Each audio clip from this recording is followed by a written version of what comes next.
राज्य था जहाँ सोयाबीन बहुत मात्रा में लगता था। कॉटन राज्य था, कॉटन बहुत अच्छा लगता था।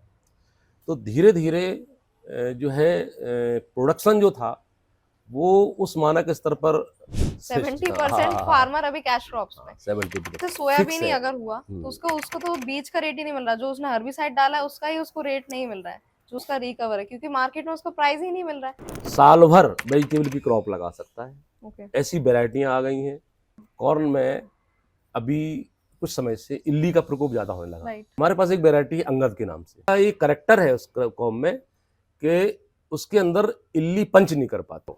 तो करेले में मेजर प्रॉब्लम वायरस की रहती है, कड़वापन रहता है, एंटीबायोटिक होता है। यदि वो सल्फर मार्केट जाएगा, 2-3 चीजें देखनी होती हैं। एक तो होती है अंदर सीड संख्या कम होती है तो सब वजन नहीं मिलता, तो उसका फार्मर का नुकसान हो जाता है, क्योंकि थ्रिप्स हमेशा नीचे रहता है। ओके। ठीक है, तो पत्ते नीचे की तरफ मुड़ जाएंगे।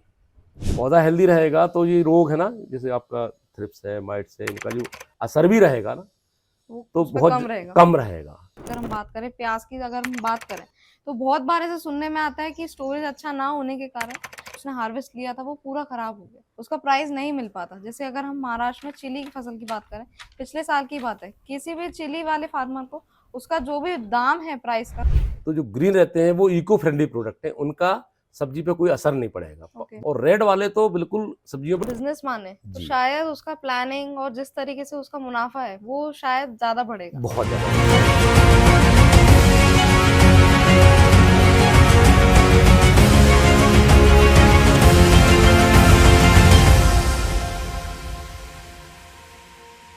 स्वागत है सीकेसी के नए एपिसोड में। नमस्कार मिस्टर रंजीत सर, वेलकम आपका सीकेसी में। बहुत ही एक्सपीरियंस, जिन्हें 25 साल का वेजिटेबल फार्मिंग में एक्सपीरियंस है, यानी एक वेजिटेबल एक्सपर्ट के साथ बैठे हुए हैं। आपका स्वागत है सीकेसी में। आपको कैसा लग रहा है हमारे एपिसोड में आकर? बहुत अच्छा लग रहा है। पहली बार इस टाइप की इवेंट्स में शामिल हुआ हूँ, तो मुझे बहुत अच्छा लग रहा है, अच्छा फील हो रहा है। सब्जी उगाने वाले किसान साथियों को पता होना चाहिए, उनके बारे में कुछ डिस्कशन करेंगे। जिन्हें किसान को पता होना चाहिए ये सारी बातें, ये जो अवेयरनेस है इन किसान में आनी चाहिए, और इन सारी चीजों का किसान को ध्यान रखना चाहिए। तो सबसे पहले मैं आपसे ये पूछना चाहूंगी, आज अगर हम कहीं भी ट्रैवल करते हैं, कहीं भी अगर बाहर ट्रैवल कर रहे हैं, हम ज्यादातर सोयाबीन या कॉटन जैसी फसलों को देखते हैं, तो किसान सिर्फ ट्रेडिशनल, मुझे लगता है कि सिर्फ ट्रेडिशनल क्रॉप्स में ज्यादा जा रहा है, और जो भी है जो बाहर की दूसरी क्रॉप्स हैं जिनका वो चयन कर सकता है, लेकिन वो शायद चयन नहीं कर रहा है। तो ऐसा क्यों है? सिर्फ वो सोयाबीन और कॉटन जैसी फसलों का ही चयन कर रहा है और उन्हें उगा रहा है। ये जो क्रॉप्स हैं ये कैश क्रॉप के रूप में जो है मानी जाती हैं। कॉटन है, सोयाबीन है। तो एमपी में जहाँ तक मैं बात करूँगा कि जो कैश क्रॉप का चलन जो था, सोयाबीन राज्य था अपना पहले तो सोयाबीन राज्य था जहाँ सोयाबीन बहुत मात्रा में लगता था। कॉटन राज्य था, कॉटन बहुत अच्छा लगता था। तो धीरे धीरे जो है प्रोडक्शन जो था वो उस मानक स्तर पर नहीं आ पा रहा है। इसलिए जो ट्रेडिशनल क्रॉप्स थी उससे फार्मर का पलायन हो रहा है, ध्यान भटक रहा है, तो वो अब वेजिटेबल या अदर क्रॉप पर शिफ्ट हो रहा है। लेकिन अभी भी ज्यादातर सोयाबीन और कॉटन जैसी क्रॉप को अभी कर रहे हैं चूज और उसको लगा रहे हैं। क्या ऐसा कंफर्ट लेवल है कि सिर्फ किसान उन्हीं क्रॉप्स में जाना चाह रहा है? मैंने बताया ना, कैश क्रॉप है, उनको तुरंत मुनाफा होता है। ठीक है, जैसे मान लो उन्होंने सोयाबीन लगाया, और दूसरा इनमें खर्चा कम है। अच्छा। हाँ, खर्चा कम है, लेबर कम है। एक बार क्रॉप डाल दी, उसके बाद में 1 या 2 स्प्रे करने पड़ते हैं, बाद बाकी उनकी इजी गोइंग क्रॉप आ जाती है। बड़ा फार्मर तो अमूमन आपको सोयाबीन या कॉटन पे ही जाएगा, क्योंकि उसके बाद इतना लेबर नहीं होता, इतना संसाधन नहीं होते, तो वो उसको प्रोड्यूस करता है। और मार्केट में तुरंत उसके, क्योंकि मंडियां हैं यहाँ, सोयाबीन की मंडी है, बड़ी बड़ी मंडियां हैं, सोयाबीन है, कॉटन की जिनिंग्स है, तो यहाँ प्रोसेसिंग वगैरह होती है। तो जहाँ जहाँ जिनिंग्स हैं, जहाँ जहाँ मंडियां हैं, तो वहाँ उनको तुरंत उनको दाम मिल जाते हैं। तो उनको प्रोड्यूस को अपना होल्ड नहीं करना पड़ता, रखना नहीं पड़ता। तो एज ए कैश क्रॉप ये लोग इनका उपयोग करते हैं। तो जितनी वो लागत लगा रहे हैं इन कैश क्रॉप्स में, उतना उनको मुनाफा मिल रहा है? जी, मिल रहा है ना। मुनाफा एक्चुअल में कॉटन में और सोयाबीन में प्रोडक्शन कम हुआ है।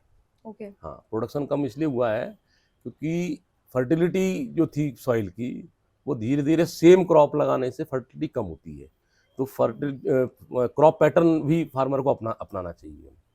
ओके। एक क्रॉप जैसे सोयाबीन लगाए, उसके बाद बीच में कॉर्न या अदर क्रॉप ले ले, तो उससे उसकी किस तरीके फर्टिलिटी। से उसका अपना क्रॉप पैटर्न रखना चाहिए, एक को पूरे एग्रीकल्चर ईयर को देखते हुए किस तरीके से उसको फसलों का चयन करना चाहिए? देखो इसमें क्या रहता है कि जैसे एक क्रॉप दलहनी, सोयाबीन दलहनी क्रॉप है, एक दलहनी क्रॉप होना चाहिए, दूसरी सीरियल क्रॉप होना चाहिए। तो उसका अल्टरनेट होना चाहिए। ऐसा नहीं कि दलहनी दलहनी लगा रहे हैं, ऐसा नहीं कि सीरियल सीरियल लगा रहे हैं।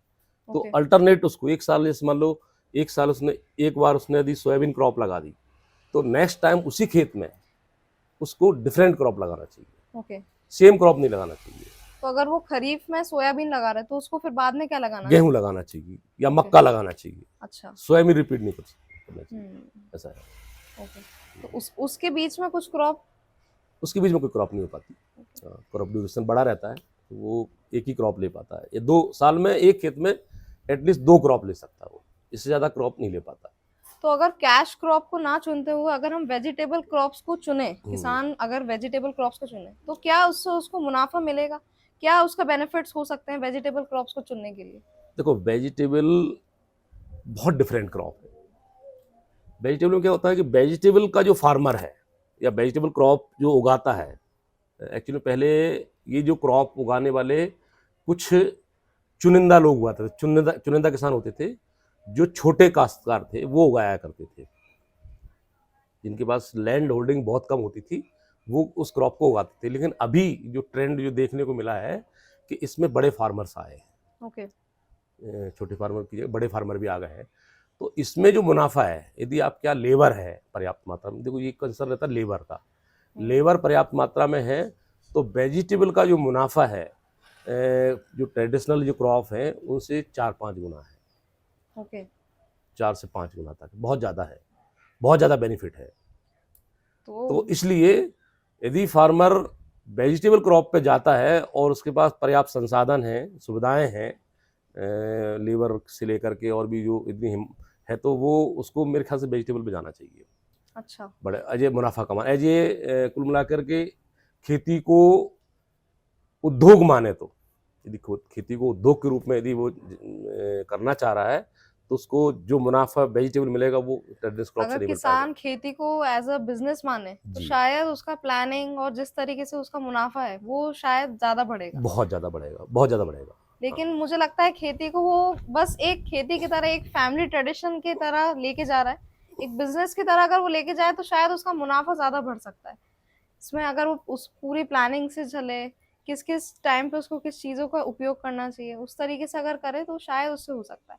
लेकिन अगर हम सब्जियों की फसल की बात करें, अगर वो उसका चुनाव कर रहा है, तो क्या इसमें कुछ डिफरेंस है कि मतलब जो भी ट्रेडिशनल क्रॉप्स है और जो भी सब्जियों की खेती है, तो उससे मुनाफा हमें ज़्यादा हो सकता है सब्जियों की खेती का चयन करने से? मैं बता रहा हूँ ना, मुनाफा बहुत ज़्यादा है। ओके। हाँ, सब्जियों की यदि खेती करते हैं, multi crop, multi vegetable crop करते हैं, एक क्रॉप पे डिपेंड नहीं रहना चाहिए। मल्टी क्रॉप जैसे मान लो आपका टमाटर ही मान लो, टमाटर, मिर्ची, बैंगन, लौकी, करेला, भिंडी, ये मल्टी क्रॉप जो रोज़मर्रा की चीज़ें हैं, इसकी ज़रूरत हर इंसान को डेली होती है।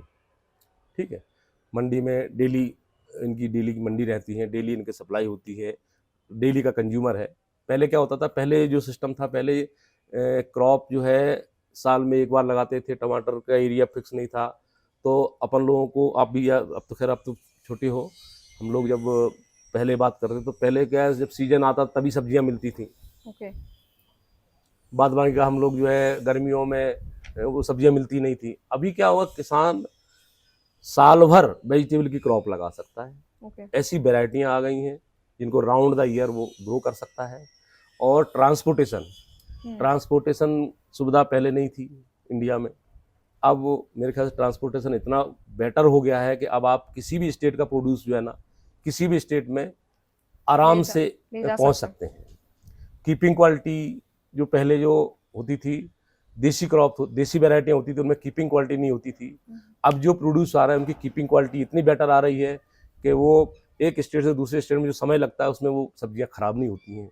ओके। तो वो ट्रांसपोर्टेशन फास्ट हुआ है, साथ में प्रोड्यूस की जो कीपिंग क्वालिटी है वो इम्प्रूव हुई है। तो इसलिए मैं तो ये सजेस्ट करूंगा कि लोगों को यदि खेती को उद्योग मान के चलना है, उसको उद्योग मानना है या उसको व्यवसाय के रूप में यदि लेता है, तो वेजिटेबल पे जाना चाहिए, वेजिटेबल लगाना चाहिए, उससे मुनाफा बहुत ज़्यादा है।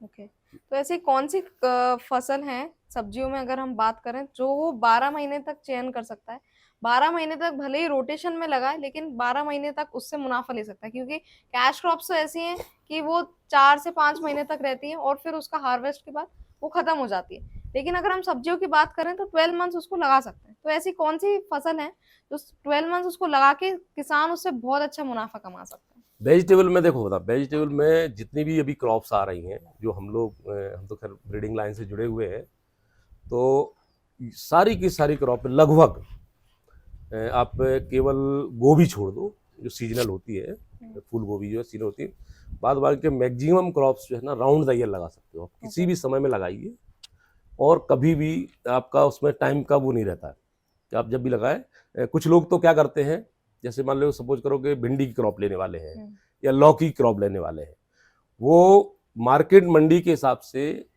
जैसे 1 महीना पहले क्रॉप लगा दी, ठीक है, उसका प्रोड्यूस पहले आएगा, और कुछ खेत खाली रखता है उसमें 1 महीने बाद लगाता है, फिर उसके 1 महीने बाद लगाता है, तो उसका रोटेशन प्रॉपर, तो उसका प्रॉपर मंडी में रोटेशन रहता है। जैसे कोल क्रॉप में पत्ता गोभी है, अब एक बार आपने पूरा लगा दिया, एक बार मंडी का रेट आया, तो क्योंकि उसको ज़्यादा समय तक होल्ड नहीं कर सकते, तो आपको प्रोड्यूस को बेचना ही बेचना है। लेकिन जो फार्मर प्रोफेशनल फार्मर है या जो उद्योग के रूप में खेती को ले रहे हैं, वो उसी क्रॉप को टाइम उसमें भी लगाएंगे, भाई 10 दिन पहले लगाएंगे, फिर 10 दिन बाद लगाएंगे, फिर 10 दिन बाद लगाएंगे, तो वो उनको राउंड द ईयर उनको उस क्रॉप से कैश फ्लो उनका मैनेजमेंट हाँ, पूरा प्रॉपर, और मार्केट में सप्लाई भी बराबर रहती है। जैसे मान लो फर्स्ट प्रोड्यूस में उनको रेट अच्छा मिला, सेकंड में हो सकता है उनको रेट ना मिले, थर्ड में फिर रेट मिल जाए। अब एक साथ प्रोड्यूस आ गया और रेट मार्केट में नहीं है, तो नुकसान होने के उसके चांसेस बहुत ज्यादा है। यदि वो टुकड़ों में लगाता है, टाइम देकर लगाता है, तो उसका जो नुकसान है वो बचेगा, वो ज्यादा बड़ा नुकसान नहीं होगा। ऐसा हो सकता है कि अगर उसका एक साइड की फसल खराब हो गई लेकिन दूसरी साइड की है, तो उसका मतलब वो सेफ है, हाँ, उसको बेनिफिट मिलेगा, जो भी उसका लॉस हो रहा है दूसरी साइड की फसल से वो उसको नहीं रिकवर कर लेगा, रिकवर हो जाएगा। हाँ बिल्कुल, उससे रिकवर हो सकता है। तो इसमें क्रॉप खराब हो जाए या प्रोड्यूस के दाम नहीं मिले, दोनों चीजें हैं। या तो एक क्रॉप उसकी मान लो किसी कारणवश ज्यादा बारिश हो गई, ज्यादा कोई वायरस आ गया या कोई कारण रहा, खराब हो गई, तो उसका दूसरी क्रॉप उसकी सेफ रहेगी। या प्रोड्यूस भी आ गया, बहुत बढ़िया किया, मार्केट में रेट नहीं है, तो उसको झटका कम लगेगा रेट का। बिल्कुल ऐसा है। तो आज भी लेकिन जैसे देख रहे हैं, अगर मुझे लगता है शायद अभी भी 60% फार्मर कैश क्रॉप्स पे ही, 70%, ओके 70% फार्मर अभी कैश क्रॉप्स पे, 70-80%। तो ऐसी क्या चीजें हैं जो कि किसान को पीछे रह रहा है उन चीजों से, जो कि वो सब्जियों की फसल नहीं चयन कर रहा है और जो भी कैश क्रॉप्स को चयन कर रहा है? ऐसा क्या लग रहा है उसको कि उसको नई सब्जियों की फसल नहीं लगानी चाहिए? देखो इसमें क्या होता है कि एक तो बहुत सारे एरिया है वहाँ लेबर प्रॉब्लम रहती है, बहुत सारी जगह से अपने जैसे भिंड मुरैना ये वाला एरिया देखो, वहाँ आपको लेबर नहीं मिलेगी, तो वहाँ क्रॉप जमीन होने के बाद भी वो उगा नहीं सकते क्योंकि लेबर चाहिए होती है। और जहाँ लेबर पर्याप्त है वहाँ पर लोग धीरे धीरे कन्वर्ट हो रहे हैं। तो अभी एमपी की जो सिनेरियो की बात करो कि लैंड होल्डिंग जो है ना, कुछ एरिया में लैंड होल्डिंग इतनी ज़्यादा है तो वो सीरियल क्रॉप ही लगाएंगे, वो ट्रेडिशनल क्रॉप ही लगाएंगे। और कुछ एरिया जैसे हैं जिनकी लैंड होल्डिंग बहुत कम है, इनका परिवार चल नहीं सकता कम खेती में, तो वो लोग जो है ना फिर वेजिटेबल पे जा रहे हैं। या कुछ लोग ऐसे हैं जो आलसी हैं या मेहनत नहीं करना चाह रहे हैं, वो सीरियल क्रॉप की तरफ, तो वो फिर सीरियल क्रॉप में जाएंगे, क्योंकि उसमें डेडिकेशन मेहनत इतनी ज़्यादा होती है कि वो उसके हिसाब से, यदि वही है ना कि नौकरी की तरह करेगा। जैसे नौकरी में क्या होता है कि सुबह 9 बजे से लेके शाम को 5 बजे तक की ड्यूटी रहती है, यदि इस तरीके से करेगा तो वो वेजिटेबल क्रॉप कर सकता है। लेकिन जो जरा सा आलसी वो नहीं करना चाह रहा है तो फिर वो नहीं जा सकता, इसमें मेहनत बहुत जरूरी है। ओके, तो किन फार्मर को सीरियल क्रॉप की तरफ जाना चाहिए जिससे मुनाफा उसको अच्छा मिले, और किस फार्मर को जो कि है सब्जियों की खेती में जाना चाहिए? मैं तो कह रहा हूँ सब्जियों की खेती में मैक्सिमम फार्मर को जाना चाहिए। ओके। वो ठीक है, आपके पास बहुत ज़्यादा लैंड होल्डिंग है, ठीक मानता हूँ, लैंड होल्डिंग आपके पास 100 एकड़ ज़मीन है, आप 80 में वो करिए, क्योंकि एकदम 100 एकड़ में नहीं कर सकते, लेकिन एटलीस्ट 20 एकड़ में उसको वेजिटेबल क्रॉप में जाना चाहिए। ये मेरा सजेशन है फार्मर के लिए, ताकि वहाँ से जो बेनिफिट मिलेगा वेजिटेबल में, मैं बोला 3-4 गुना ज्यादा रहेगा। कितना होता है 3-4 गुना तो बहुत। मतलब इतना मिलता है। तो सीरियल क्रॉप में तो ऐसा है कि वो जो तो भी जैसे फिक्स सोयाबीन ही है। अगर हुआ तो उसको उसको तो बीज का रेट ही नहीं मिल रहा, जो उसने हर्बिसाइड डाला है उसका ही उसको रेट नहीं मिल रहा है, जो उसका रिकवर है, क्योंकि मार्केट में उसको प्राइस ही नहीं मिल रहा है, तो इसीलिए ऐसा है। प्राइस नहीं मिल रहा, प्रोड्यूसन नहीं हो रहा, और प्रोडक्शन कॉस्ट बढ़ गई। हम्म। आप एक चीज सुनो, जो प्रोडक्शन कॉस्ट आज से 10 साल पहले होती थी, आज डबल हो गई, और रेट जो थे वो अभी वही है लगभग, बहुत बड़ा वेरिएशन नहीं है। वो तो शायद ठीक है, कुछ क्रॉप में गवर्नमेंट ने जो है अपना समर्थन मूल्य दे रखा है, तो कुछ क्रॉप में ठीक है, जैसे मक्का है। अब मक्के में गवर्नमेंट ने जो समर्थन मूल्य जब दिया है वो 2,500 के आसपास है, 2,500 के आसपास दिया हुआ है, तो उनका प्रोडक्शन भी अच्छा हो रहा है, समर्थन मूल्य मिल गया। यदि यही समर्थन मूल्य नहीं होता तो उनको पैसा नहीं मिलता। तो गवर्नमेंट का कुछ वेजिटेबल फार्मिंग में सपोर्ट है कि नहीं है? नहीं है, वेजिटेबल फार्मिंग में गवर्नमेंट का बिल्कुल सपोर्ट नहीं है। ओके। अभी तो केवल सीरियल क्रॉप या दलहनी क्रॉप में ही है, इसमें जो है वेजिटेबल में गवर्नमेंट का भी कोई भी तो आपको क्या लगता है, अगर गवर्नमेंट इसको सपोर्ट करेगी, कुछ इनिशिएटिव लाएगी, कुछ स्कीम लाएगी किसान भाइयों के लिए, तो क्या किसान इसमें ज्यादा जाना पसंद करेंगे? देखो, किसान की जो प्रॉब्लम मैं बता देता हूँ, किसान प्रोड्यूस तो कर लेता है, कर लेगा, थोड़ी मेहनत करेगा, जुगाड़ लगाएगा, प्रोड्यूस कर लेगा, पर प्रोड्यूस को मार्केट तक पहुंचाना, क्योंकि ये जो क्रॉप है, कच्ची क्रॉप बोलते हैं हम लोग, कच्ची क्रॉप है, इसको लंबे समय तक आप स्टोर नहीं कर सकते। राइट। इसको आपको हार्वेस्ट करने के बाद दूसरे तीसरे दिन बेचना ही बेचना होता है। यदि गवर्नमेंट चाहे तो जो वेजिटेबल हब हैं, जहाँ वेजिटेबल की ज़्यादा खेती होती है, वहाँ गवर्नमेंट को कोल्ड स्टोरेज की व्यवस्था करना चाहिए, जहाँ सब्जियाँ 5-7-10 दिन तक सुरक्षित रखी जा सके। यदि गवर्नमेंट ये करती है तो वेजिटेबल फार्मर बहुत ज़्यादा बढ़ेंगे। अभी क्या होता है कि वेजिटेबल फार्मर प्रोड्यूस करने के बाद में वो मार्केट में उसको वहाँ रेट कुछ भी हो, उसको तो बेचना ही है, क्योंकि उनके पास कोई विकल्प नहीं है। यदि वो होल्ड कर सकता होता, यदि उसके पास इतना पैसा होता फार्मर्स पर, तो वो होल्ड कर सकता है, लेकिन पैसा नहीं है उसके पास में, और ये छोटा मोटा काम नहीं है, बड़ा काम है। यदि गवर्नमेंट इसमें कूदती है और बड़े बड़े जहाँ हब है, ये निमाड़ मान लो, अब निमाड़ में लौकी, करेला, खीरा, मिर्ची, इनकी बड़ी बड़ी खेती हो रही है, 10 एकड़, 8 एकड़, 5 एकड़, बड़े बड़े फार्मर हैं। अब उनका प्रोड्यूस इतना ज़्यादा आता है कि उनकी गाड़ी उनके प्लॉट खेत से ही लोड हो रही है, एक गाड़ी पूरी लोड हो रही है। अब मार्केट में, मंडी में रेट आपका कुछ भी हो, बेचना पड़ेगा, उसको रख नहीं सकता, ठीक है।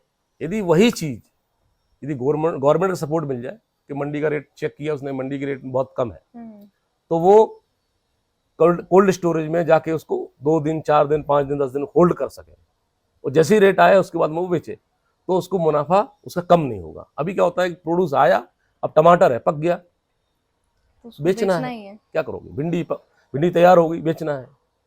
तो ये जो समस्या है, ये वेजिटेबल वाले फार्मर के पास है। तो किसान क्या कर सकता है कि अब अगर कोई भी सब्जी उगाने वाला किसान है, जो भी सब्जी की खेती कर रहा है, अब उसकी फसल तैयार हो गई है, तो वो किन चीजों का ध्यान रखे कि जो भी उसकी फसल है उसका रेट उसको अच्छा मिले? जैसे मार्केट में अगर जो भी चैलेंजेस हैं, तो उसको कभी कभार फसल के प्राइस नहीं मिलते, तो किस प्रकार से वो कर सकता है इसमें मेरा जो सजेशन है वो ये है कि कोई भी फार्मर है जो वेजिटेबल खेत जा रहा है, तो उसको अपनी एक तरफा क्रॉप नहीं लगाना चाहिए, एक ही क्रॉप नहीं लगाना चाहिए, उसको मल्टी क्रॉप पे जाना चाहिए। ओके। जैसे सपोज करो किसी फार्मर पर 10 एकड़ में वो वेजिटेबल कर रहा है, तो उसको 2 एकड़ में टमाटर, 2 एकड़ में मिर्ची, 2 एकड़ में बैंगन, 2 एकड़ में लौकी, 2 एकड़ में करेला, इस टाइप से उसको डिवाइड कर लेना चाहिए। तो उसमें उसकी जो रिस्क है वो कम हो जाएगी। सपोज करो कि एक क्रॉप का आपको रेट नहीं मिला, तो जो 4 क्रॉप लगाई उससे भरपाई हो जाएगी। ऐसा कभी नहीं होता कि सारे रेट डाउन हो जाएंगे, किसी ना किसी क्रॉप के रेट अच्छे रहते हैं, रहते हैं। ठीक है। तो उसके रेट से उसके एरिया का जो मुनाफा है उसका मैनेज हो जाएगा, और सब में रेट मिलेगा तो अच्छी बात है। और ऐसा कभी देखने को नहीं आया कि 10 क्रॉप करीब 5 क्रॉप लगाई तो पांचों का रेट डाउन जाएगा, ऐसा कभी नहीं होता। एक ना एक क्रॉप के रेट अच्छे रहते हैं। तो मल्टी क्रॉपिंग मल्टी क्रॉपिंग में हो जाना सकता है चाहिए, कि एक तरफा नहीं जाना। जैसे आप 10 एकड़ में पूरा 10 एकड़ में लौकी लगा दी, अब 2 रुपए किलो मार्केट में लौकी बिक रही है, उसकी पिकिंग का खर्च ही नहीं आ रहा है, उसको 2 एकड़ में ही लगाना, तो उसको बेनिफिट ज्यादा रहेगा। उसकी रिस्क कवर, मतलब मेन चीज रिस्क कवर होना, कि उसने जो पैसा डाला है जमीन में, इन्वेस्ट किया है, क्योंकि कोई भी क्रॉप को जब वो लगाता है तो उसका इन्वेस्टमेंट सबसे पहले तो आपको देखा होगा सीड, राइट, जैसे हाइब्रिड सीड है, अवेयरनेस होना, फार्मर में अवेयरनेस भी होना कि जब हम सीड परचेज कर रहे हैं तो 4 जगह पता लगा लें, पूछ लें, या कोई क्रॉप वो देख लें, या कोई कंपनियां जो अच्छी कंपनियां हैं उनसे संपर्क करें। तो सीड क्वालिटी का जो चयन है वो पहले होना बहुत तो जरूरी है। सीड क्वालिटी भी मैटर करता है कि नहीं सब्जी बहुत ज़्यादा करता है। ओके, हाँ, सीड क्वालिटी जो है इस इंडस्ट्री में, वेजिटेबल में, सीड के अंदर आजकल क्या हो रहा है कि पहले रेसिस्टेंस पावर नहीं होते थे, ओके, बीमारियों से जो लड़ने की क्षमता होती है वो पहले क्रॉप में नहीं होती थी। अब जो ब्रीडिंग जो आ रही है, नई ब्रीडिंग आ रही है, वो टेस्टिंग के द्वारा वो ऐसी क्रॉप वैरायटी दे रही है जिसमें रोग प्रतिरोधक क्षमता ज़्यादा है। तो किसान को वो पता होना चाहिए कि कौन सी वैरायटी में रोग प्रतिरोधक क्षमता ज़्यादा है, उस वैरायटी का उसको चयन करना चाहिए। बिल्कुल। तो मतलब अभी मतलब किन किन चीज़ों, अगर वो सीड उसको देख रहा है, कोई भी सब्जी का सीड अगर ले रहा है तो उनको उनको किस किस चीज़ों का ध्यान में रखना चाहिए? एक तो सीड क्वालिटी होगी, ठीक है, सीड क्वालिटी हो गई। उसके बाद में सीड क्वालिटी के साथ साथ में, अब जैसे बहुत सारे जो फार्मर होते हैं जो ट्रेडिशनल कर रहे हैं वो ज़मीन में डालते हैं, जैसे नर्सरी है तो कुछ लोग सीड नर्सरी में, मतलब सीड हेल्दी सीड को उनको प्रोड्यूस करना चाहिए। जो जहाँ भी नर्सरी डालते हैं वो या घर में डालते हैं या नर्सरी में जाते हैं, तो वो हेल्दी सीड जो है उनको देखना चाहिए, मिलना चाहिए। तो हेल्दी सीड जब खेत में जाएगा तो क्रॉप हेल्दी रहेगी। इसमें कुछ सीड वैरायटी का रोल है? बिल्कुल वैरायटी का रोल है। सीड वैरायटी उसको किस प्रकार से चुननी चाहिए? मैं सीड वैरायटी की बात कर रहा था अभी, कि जो सीड की वैरायटी, जैसे मैं आपको बात कर रहा हूँ, मेरे पास में जैसे मैं बचन सीड में हूँ, और इस कंपनी में अभी लीडिंग पोजीशन में है, 2-3 प्रोडक्ट हमारे आए हैं। तो जो प्रॉब्लम थी, समस्या थी, जैसे करेले की बात करो तो करेले में मेजर प्रॉब्लम वायरस की रहती है, और डाउनी मिल्ड्यू, पाउडरी मिल्ड्यू, ये 3 रोग आते हैं। तो इनके प्रति रेसिस्टेंस वैरायटी हमने अभी एक वैरायटी मार्केट में दी, 208 वचन 208 करके एक वैरायटी दी है, जो वायरस के प्रति काफ़ी रेसिस्टेंस है। 100% नहीं बोलते, 100% तो बहुत मुश्किल है, काम चल रहा है, हो सकता कोई दे दे, आज तक की रिकॉर्ड में तो नहीं है, लेकिन जो इन कंपेयर जो पुरानी वेराइटियाँ जो चल रही हैं उनसे इसमें रेसिस्टेंस पावर ज़्यादा है। ओके, और डाउनी पाउडरी मिल्ड्यू भी ज़्यादा है। ये रेसिस्टेंस पावर एक सीमा तक रहता है, ठीक है। एक क्रॉप की एक साइकिल होती है, 4 साल 5 साल, उसके बाद रेसिस्टेंस पावर ब्रेक हो जाता है सेम वैरायटी में। तो फार्मर को चेंज करते रहना चाहिए। जैसे कोई वैरायटी वो कंटिन्यू लगा रहा है, तो जैसे रेसिस्टेंस पावर उसका ब्रेक हुआ तो उसको छोड़ देना चाहिए, नई वैरायटी। तो मतलब उसको 4 से 5 साल तक ही एक वैरायटी का चयन हाँ, करना चाहिए, और उसके बाद उसको वैरायटी चेंज करनी चाहिए, सीड वैरायटी। हाँ, उसमें साइकिल रहती है। कुछ वैरायटी ऐसी इनकी 10-10 साल तक रहती है, कुछ वैरायटियाँ कुछ शॉर्ट ड्यूरेशन रहती है, कुछ वैरायटी जैसे कैबेज, कलीफ्लावर, इनमें लंबे समय तक रहती है। ओके, लेकिन ये जो लौकी, गिलकी, करेला, भिंडी, टमाटर, इनमें 5-6 साल, 6-7 साल से ज़्यादा का क्रॉपिंग पैटर्न होता रहता नहीं, मतलब धीरे धीरे वो रेसिस्टेंस पावर ब्रेक हो जाता है। तो एक वैरायटी तो एक करेला की हो करेले गई, के 208। इसके बाद में, हाँ, इसके बाद में 208 के बाद में करेले में हमने जो वैरायटी दी है ऑल इंडिया, ओके, आज की डेट में हम लीडिंग पोजीशन में है। अच्छा, खासतौर से निमाड़ में बहुत ज़बरदस्त परफॉर्मेंस कर रही वैरायटी। दूसरी हमने रिसेंटली लास्ट ईयर एक वैरायटी लौकी में दी है। तो लौकी की उस वैरायटी की जो विशेषता है वो ये है कि उसका जो कलर है, एक्चुअली में बरसात के सीजन में एक प्रॉब्लम आती थी किसानों को कि वो लौकी का जो कलर था वाइट हो जाता था, फैट हो जाता था। ओके, तो मार्केट में उसका रेट नहीं मिल पाता था। लौकी ऐसा के फल पूरा जो रहता था। हाँ, लौकी का फल, ओके। उसको रेट नहीं मिल पाता था। तो हमारे पास अभी एक लेटेस्ट वैरायटी आई है 1830 के नाम से, वचन ओके। 1830। उसकी विशेषता है कि बरसात के सीजन में भी कलर बिल्कुल डार्क ग्रीन रहेगा ओके। और राउंड द ईयर उसका वही राउंड एक जैसा कलर है, प्रोडक्शन डार्क ग्रीन रहेगा। तो और यूनिफॉर्मिटी बहुत ज़्यादा है। जैसे कि सपोज करो कि दूसरी जो वैरायटियाँ जो ट्रेडिशनल पहले जो चल रही थी, उनमें 20 से 25% उनका फल जो है ना बी ग्रेड या सी ग्रेड में चला जाता था, जिनको उनको हटाना पड़ता था, ओके। जो बिकने लायक नहीं रहता था। तो उनका 25% नुकसान हो जाता था। अभी जो हम जो 1830 लेके आए, उसका 99% इवन 100% ए ग्रेड माल है, ओके। पूरा एक जैसा आएगा। मतलब उसको बी ग्रेड उसको निकालना ही नहीं है, पूरा ऐसा कैसा स्टैंडर्डिकल रहता है, कलर बता। तो उसकी रेट जो है ना अभी हमें देखने को मिला है मार्केट में, मैं रिसेंटली मैंने विजिट किया था, तो मार्केट की जो दूसरे प्रोडक्ट्सों से कम 4 से 5 रुपये उसको एक्स्ट्रा व्यापारी मिल दे रहा है। रहा था। ओके। तो 4-5 तो रुपये बहुत ये ज़्यादा। सीड वैरायटी पूरे 12 मंथ्स ले सकता है? राउंड द ईयर पूरे 12 मंथ्स इसको दोनों वैरायटी चयन राउंड कर द, सकता है? हाँ लगती है निमाड़ में, राउंड द ईयर लगाते हैं, साल भर लगती है। ओके। और ये वैरायटियाँ साल भर लगाई जा सकती हैं। तो किसान अगर कोई भी वैरायटी का चयन कर रहा है, उसको किस प्रकार से रिसर्च करना चाहिए कि ये सीड वैरायटी उसके लिए सही रहेगी? उसको देखना चाहिए जा करके। एक्चुअली में क्या होता है कि प्राइवेट सेक्टर में, जहाँ तक मैं बताऊँ, प्राइवेट सेक्टर में जो भी ट्रायल होते हैं वो फार्मर के बीच में होते हैं। तो जो एक्टिव फार्मर होते हैं वो निगाह रखते हैं मार्केट पे।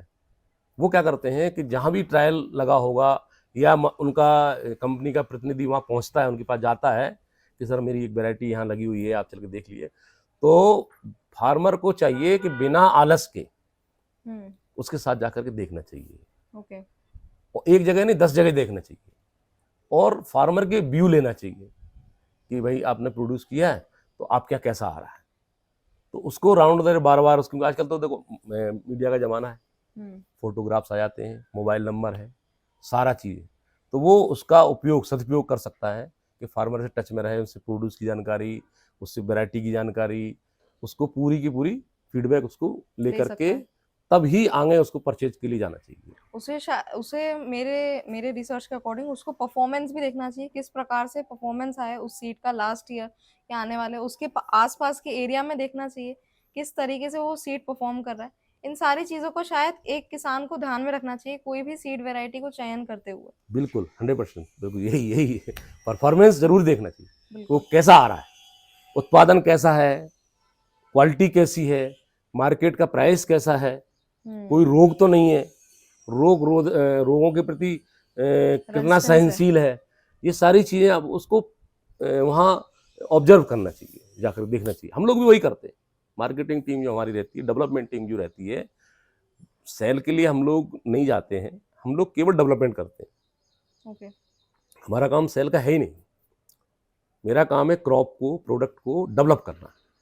बताना फार्मर के किसान बीच को में कि ही किस हम लोग प्रकार से। ट्रायलिंग करते हैं, वहीं हमारा ट्रायल होता है और वहीं ऑब्जर्वेशन होते हैं। और जब ऑब्जर्वेशन के बाद में जब क्रॉप उस लेवल पे आ जाती है कि उसको प्रदर्शन करना चाहिए, तो हम अच्छे फार्मर जो गांव के रहते हैं, जो बड़ी खेती करते हैं या जो समझदार फार्मर, उनको हम वहाँ से ला करके उनको दिखाते हैं कि आप इसको देखिए, और फीडबैक भी बताते हैं कि भाई आप फार्मर से फीडबैक भी ले लीजिए। तो ये प्रक्रिया हमारी डेवलपमेंट की सतत चलती है, कंटिन्यू चलती है। जब हम कोई नई क्रॉप लाते हैं, पुरानी क्रॉप में नहीं, नई क्रॉप लाते हैं, तो ये प्रक्रिया हमारी चलती है। फीडबैक मैकेनिज्म तो बहुत जरूरी है, किस प्रकार से फार्मर को उसका रिजल्ट आया, और वो भी मतलब उस फीडबैक से हो सकता है कि और किसानों का भी उसमें बेनिफिट हो, और वो किसान उसको चयन करके उस सीड का पर्टिकुलर का और वो उसको ले सकता है। तो मुझे जहाँ तक मैंने देखा है और समझा है, तो हमारे जो ब्रीडर टेस्टिंग जो करते हैं, जैसे मेरा टेस्टिंग जो है, हम इंडिया के, हमारे इंडिया में 6 स्टेशन है टेस्टिंग स्टेशन। इंदौर में, धामनौद में हमारा एक टेस्टिंग स्टेशन, जहाँ हम 3 एकड़ जमीन लेकर के वहाँ हमारी जो नई क्रॉप आती है उनकी क्रॉप हम लगाते हैं उस इन्वायरमेंट में, कि जैसे कोई क्रॉप आई उस इन्वायरमेंट में क्या वो प्रोड्यूस दे रही नहीं दे रही है, रोग तो नहीं आ रहा है। यदि वो परफेक्ट हुई, उसके बाद में फिर हम उसके लार्ज एरिया डेमो डालते हैं। तो हमारा एक टेस्टिंग हो गया। पहले टेस्टिंग में हमने चेक कर लिया कि ये वैरायटी में ये शक्ति है कि इस पे वायरस नहीं आएगा या इस पे ये रोग नहीं आएगा, या इसका उत्पादन अच्छा आ रहा है।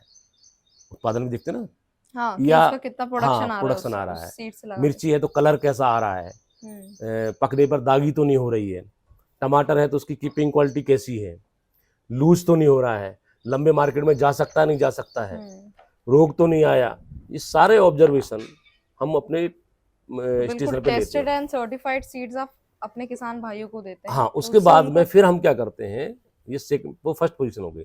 उसके बाद में हम कुछ लार्ज एरिया डेमो डालते हैं। लार्ज एरिया डेमो का मतलब ओके होता है, हम क्या करते हैं कि पूरे मार्केट में मान लो 100 गांव है तो हम 10 गांव चुनते हैं। ओके 10 फार्मर, 15 फार्मर या 20 फार्मर ऐसे चुनते हैं।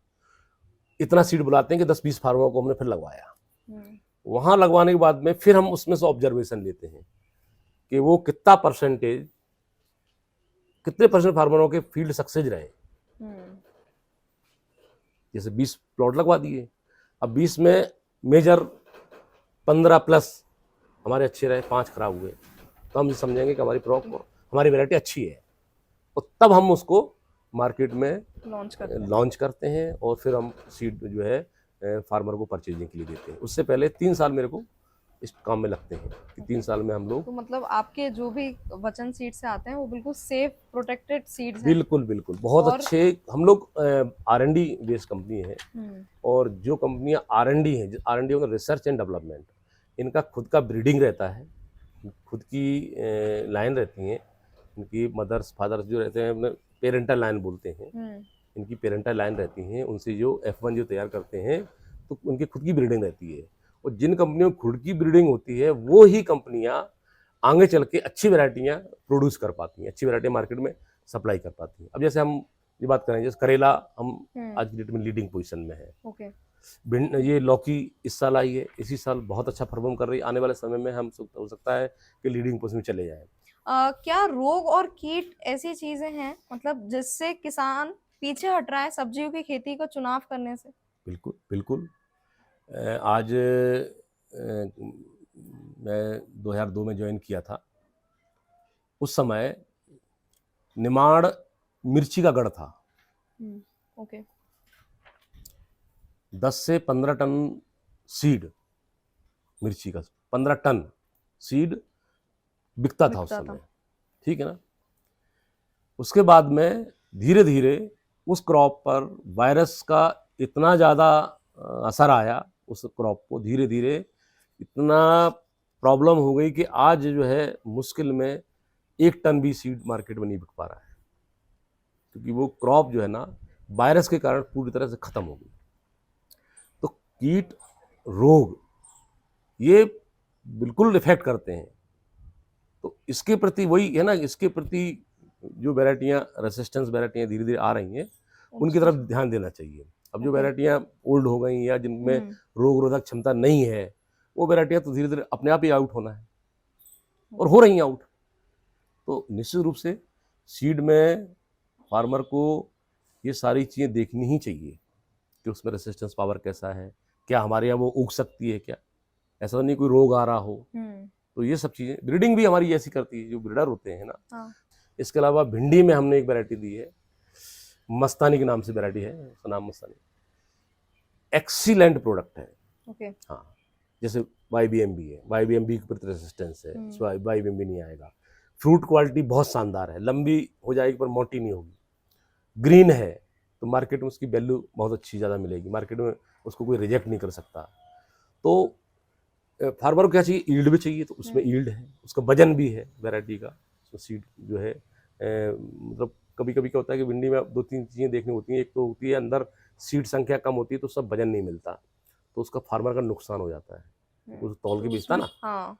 और एक सीड संख्या पर्याप्त मात्रा में रहती है, कलर अच्छा रहता है, उसको मार्केट में वजन ही मिल गया और उसको रेट मिल जाता है। तो ये सारे कैरेक्टर हमारी उस मस्तानी वैरायटी में है। तो अभी हम लास्ट ईयर भी हमने अच्छा किया, और ये वैरायटी इन फ्यूचर मेरे को लग रहा है कि MP में क्या ऑल इंडिया लीड करेगी वैरायटी। तो इस टाइप की वैरायटियाँ रेगुलर आ रही हैं, ले सकता है किसान। हाँ, कद्दू है, कद्दू में हमने एक वैरायटी, हमारे जो ब्रीडर हैं, कंपनी के ओनर हैं वही ब्रीडर हैं, ओके ठीक है, वो उनका शौक है, मतलब शौक उनको। तो उनको इतना शौक है कि वो ब्रीडिंग करते रहते हैं। तो एक हमारा चिरायु करके एक वैरायटी भी है, इतना बेहतरीन प्रोडक्ट है कि जहाँ भी लगा है फार्मर पैकेट लेके आता है कि सर ये ओके, चाहिए, ये चाहिए। पैकेट के साथ ही आएगा सर ये वाला चाहिए, क्योंकि उसने बहुत सारी कंपनियों को लगा रखे हैं। कोई भी कंपनी लगा उससे हमारा प्रोडक्ट बेटर, क्योंकि उसमें रेसिस्टेंस है। हम लोग जो है ना, एक्चुअली बच्चन सीड की जो कंसेप्ट बता रहा हूँ, वो हम लोग टोटल वायरस टॉलरेंस पे काम कर रहे हैं। ओके, हमारा फोकस ये है कि आज से 10 साल बाद आज जो पोजीशन वायरस की है वो ना वो रहे बढ़ेगी। किसानों को। ओके, वायरस दिन ब दिन बढ़ता जा रहा है, Good. क्योंकि क्रॉप में कम तो होता नहीं, बढ़ता ही है वो। तो हम लोग ऐसा प्रयास करें 10 साल बाद की जो कंडीशन होने वाली वो आज से सोच करके हम उस टाइप की वैरायटी डेवलप कर रहे हैं जिसमें वायरस रेसिस्टेंस ज़्यादा से ज़्यादा हो, ताकि किसान का नुकसान ना हो। टॉलरेंस वैरायटी दे रहे हैं भाई। पेस्ट मैनेजमेंट, डिसीज मैनेजमेंट, ये पार्ट डिफरेंट है, ये तो करते ही करते हैं। ये काम है जो अपने जो डेवलपमेंट वाले। हाँ, ये जो लड़के अपने जो पेस्टिसाइड कंपनियों के लोग रहते हैं उनका काम रहता है। हम लोगों का काम रहता है सीड प्रोड्यूस कराना, सीड देना। तो हम लोग प्रयास करते हैं कि उसका जो प्रोडक्शन कॉस्ट है वो ज़्यादा ना जाए, उसको रेसिस्टेंस पावर हम ज़्यादा, लागत उसकी कम रहे, तो लागत उसको कम रहे, मुनाफा उसको ज़्यादा स्प्रे नहीं करने पड़े। जैसे कॉर्न है, हाँ, कॉर्न में अभी कुछ समय से इल्ली का प्रकोप ज़्यादा होने लगा। राइट। ठीक है, हमारे पास एक वैरायटी है अंगद के नाम से जो मार्केट में दे रखी है, अच्छा, बिकती है। उसका जो कॉब है, उसके कॉब का ये करेक्टर है उस कॉब में कि उसके अंदर इल्ली पंच नहीं कर पाती। ओके, कॉब का करेक्टर है, तो उसको इल्ली के जो स्प्रे बच जाते हैं, उसको हमारी क्रॉप पे इल्ली का स्प्रे नहीं करना पड़ा, तो उसकी प्रोडक्शन कॉस्ट कम हो गई। तो इस तरीके से हम लोग ऐसी वैरायटियां डेवलप कर रहे हैं, ऐसी वैरायटी ला रहे हैं जिनमें रेसिस्टेंस पावर ज़्यादा हो, न रोग ज़्यादा आए, न कीट ज़्यादा लगे। कीट में भी क्या होता है, जैसे भिंडी है, भिंडी में जो करेक्टर होता है ये रहता है इसके अंदर रोए होते हैं। जिस पत्ते में रोए ज़्यादा रहेंगे, अच्छा, और लीफ कट लीफ रहेगी, लीफ कम, कट लीफ का मतलब होता है जैसे जैसे इस टाइप, एक तो चौड़ी ऐसी चिपकी होती है, एक कट लीफ होती है। ओके, तो उस पर स्पेस कम होता है कीट का बैठने का। अच्छा, तो और रोए ज़्यादा हुए तो कीट उस पर अटैक नहीं कर पाता। ऐसी वैरायटियाँ लाना ताकि वो करेक्टर ही हो उसमें कि ऐसा क्यों होता है। तो अगर आपने जैसे हमें बताया वायरस का सबसे मेजर प्रॉब्लम है सब्जी की खेती में, और जो भी सब्जियां की फसल लगा रहा है, तो अगर उसकी फसल पे आ जाता है वायरस, तो वो किस प्रकार से उसको आइडेंटिफाई कर सकता है? क्योंकि क्या रहता है, वो उसको लगता है कि कुछ डेफिशिएंसी की कमी है या कुछ और बीमारी है। तो अगर वायरस का है तो क्या उसके ऐसे सिम्टम्स हो सकते हैं कि ये वायरस का ही अटैक है? देखो, जब वायरस आएगा ना, तो वायरस जब आता है तो वायरस का जो वाहक है वो थ्रिप्स होता है। ओके, जो क्रॉप वेजिटेबल एक क्रॉप जो होती है, दो प्रकार, थ्रिप्स और माइट्स। माइट्स बोलो मकड़ी, और थ्रिप्स। ठीक है, तो जब भी थ्रिप्स का अटैक होगा तो जो पत्ते होते हैं ना, क्योंकि थ्रिप्स हमेशा नीचे रहता है, ओके, ठीक है, तो पत्ते नीचे की तरफ मुड़ जाएंगे, अच्छा, क्रॉप के। और मकड़ी जब आएगी तो पत्ते ऊपर की तरफ मुकड़ेंगे। अच्छा, ये करेक्टर होता है। तो जो मेन वाहक है थ्रिप्स है, तो फार्मर को थ्रिप्स का कंट्रोल रखना चाहिए, तो वायरस नहीं आता है। ओके, तो मतलब उसको शुरू से ही थ्रिप्स और जो माइट्स है उसको दोनों का कंट्रोल करना चाहिए। दोनों को कंट्रोल करना चाहिए। तो अगर उसको शुरू से ही, अगर वायरस का अगर हम सबसे पहले बात करें, तो वायरस को शुरू से ही हम किस प्रकार से कंट्रोल कर सकते हैं? भाई जैसे कीट कंट्रोल कर लिया तो वायरस कंट्रोल हो गया, वाहक वही है। ओके, मतलब थ्रिप्स और माइट्स को अपन को थ्रिप्स, शुरू से ही फ्रूट फ्लाई कंट्रोल करना है। हाँ, तो इसको किस प्रकार से हम ऑर्गेनिकली, अगर हम चाहें तो केमिकल बेस तो है ही, लेकिन ऑर्गेनिक वे में अगर हम सस्ता और अच्छा वे क्या रह सकता है थ्रिप्स और माइट जैसी जो भी डिजीज हैं, जो भी पेस्ट हैं, उनको कंट्रोल करने के लिए? उनका देखो उसके पीछे यही है कि जैसे कीट जो होता है ना, आपने प्रैक्टिकल देखा हो, कीट होता है, कीड़ा जब बरसात होती कीड़े आते ना, हाँ, तो लाइट रहती है जहाँ, वहाँ पतंगे उड़ते दिखते ना, तो लाइट ट्रैप का उपयोग जो लोग पहले करते थे, लाइट ट्रैप का उपयोग वेजिटेबल और करना चाहिए। ताकि जैसी लाइट जलती है तो वहाँ वो लाइट ट्रैप बने हुए आते हैं, तो कीड़े अट्रैक्ट होकर के लाइट ट्रिप जाते हैं, तो वहाँ वो उसमें जो है मर जाते हैं।